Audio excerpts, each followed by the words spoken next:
Daniel 9 says the West is going to ensure. Now, think about that. Not insure, not pull out a policy, but ensure. That means protect Israel, look at this, from being wiped out. Do you realize it actually says that? Does that make you think anything about the news? Wait till I show you what's happened. Remember, this update is 1 month since I did the September update. Wait till you see the headlines that have crossed your screen, both your television screen and your computer screen and your phone screen in the last 30 days.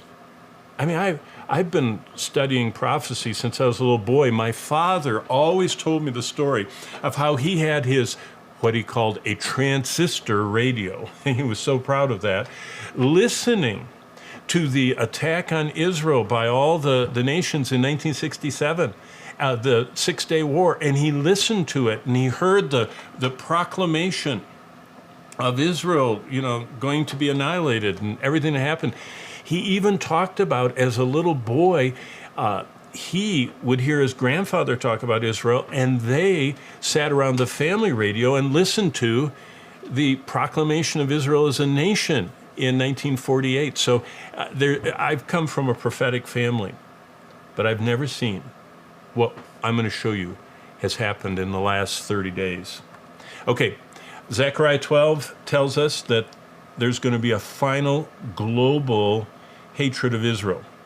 That means everything you're seeing now, the tens of thousands of people marching yesterday in London, the man last night that did self-immolation, he dumped gasoline on himself and lit himself in front of the Capitol or the White House. I couldn't tell from the news where it was. It was in Washington, D.C. All of that, look, isn't going to be local. It's going to be global.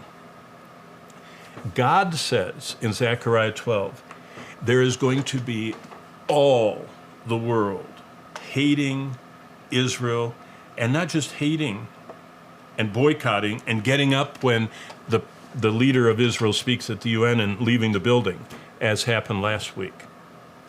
They're going to come together and march as armies. That's what Armageddon is, by the way. That's what prompts Christ's return, by the way. This global hatred of Israel is why the Lord comes back, because finally, when Satan has convinced everyone to attack Israel, in that moment, Jesus returns and stops them and destroys the army and says, this is it. And he steps in as the king, sitting on the throne of David, and establishes the kingdom and actually makes Israel the head of all the nations of earth. I mean, that, and you can read about that, and that's not what we're covering today, but you can study that with us in our Revelation course, okay? Back to the slides so I can get through this. Luke 21 says there's going to be deadly terror as humans watch weather catastrophes. Let's see, Milton, is that the name of the current hurricane that is the largest storm on the planet in the last 12 months? Earth hasn't seen a storm this powerful, and it's right now bearing down on Florida. Wow. Revelation 11, there's going to be a final global money and tracking system. We'll talk about that. The news is rife with, filled with reports. And then Revelation 13 says there's going to be a global religion led by Satan's beast. So those are the seven. Let's go through them one at a time.